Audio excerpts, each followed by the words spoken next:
welcome. Okay, so during our previous video, we spoke about breast cancer, and I told you that today we're going to talk about its impact on our sex life and also as its impact on our image or our body as a whole. Okay, so you see, the mere fact that you've been told you have breast cancer, actually, sex is going to be the last thing on your mind. Like your listing is the last thing there, because unfortunately, when you're told that you have breast cancer, no matter the assurances that you're giving, you still have this fear in you that baby, I'm gonna die because they say I have breast cancer. You see, so it makes so many things like go somewhere. You forget about certain things because that's not part of who I am. Because the fear of you baby try me for baby woo. Like, all these things, come into mind. So it makes certain things the last thing on our mind. But you see, if you're in a loving relationship, either married or dating, intimacy at a certain point in time is going to come into the picture, because you are married, you have a partner. No matter how understanding your partner is at the initial stages, it gets to a point, those kind of discussions are going to come up again, okay? Especially if you're going through treatment and you're responding to treatment, and things are turning like in a positive way. Those things are going to come up again. You understand? Yeah. So one of the things that makes a lot of people, or a lot of women actually get scared of becoming intimate again when they're diagnosed with breast cancer is the fact that maybe one of their breasts is going to be cut off. Okay, they go through this mastectomy. Now, after this mastectomy, you begin to have this, this like your self-esteem sort of like drops. Okay, because you sort of feel say one part of your body is no longer there. What I say, like you feel say you came onto this earth with two boobs and now one is gone. Okay, so that thought that it brings so much depression, makes you so anxious. Okay, and it's normal. Okay, it's so normal to go through that process. It's so normal to feel bad. It's so normal to feel depressed in the initial stages. But at a certain point, you need to pick up yourself. You need to actually feel that yes, you're a hero, you're a shiro, whatever they call it, for the fact that you had breast cancer, you battled it, and you won. You're a survivor.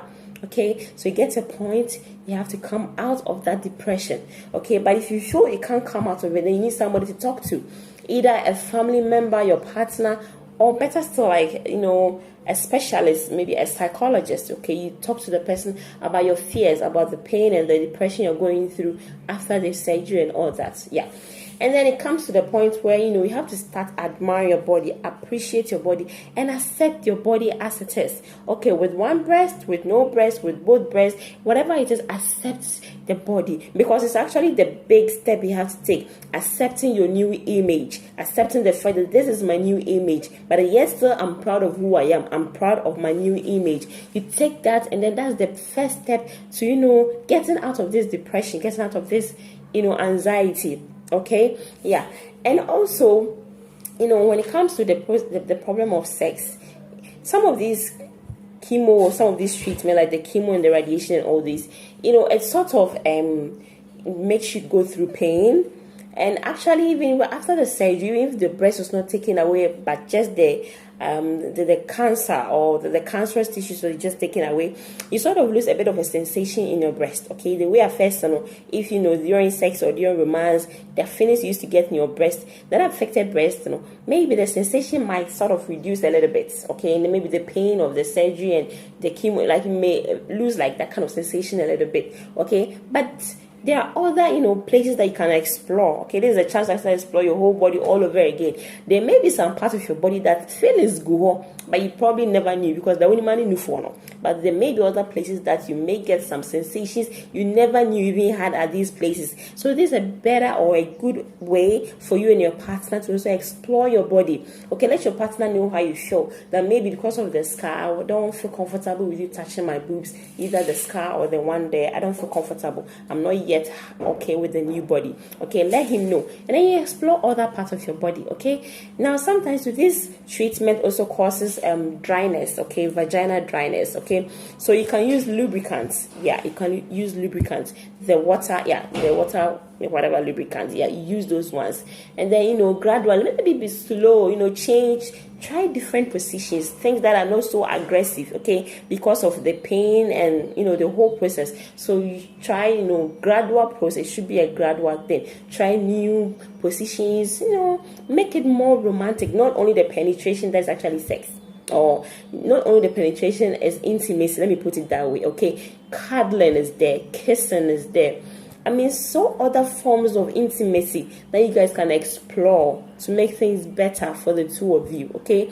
But you see, don't rush things, okay? That's why I say communication is always important. You may feel pressured to please your husband, your boyfriend, because it's been weeks now or months now since you guys were intimate because of the treatment and the diagnosis and all that. But don't feel pressured to try and please him.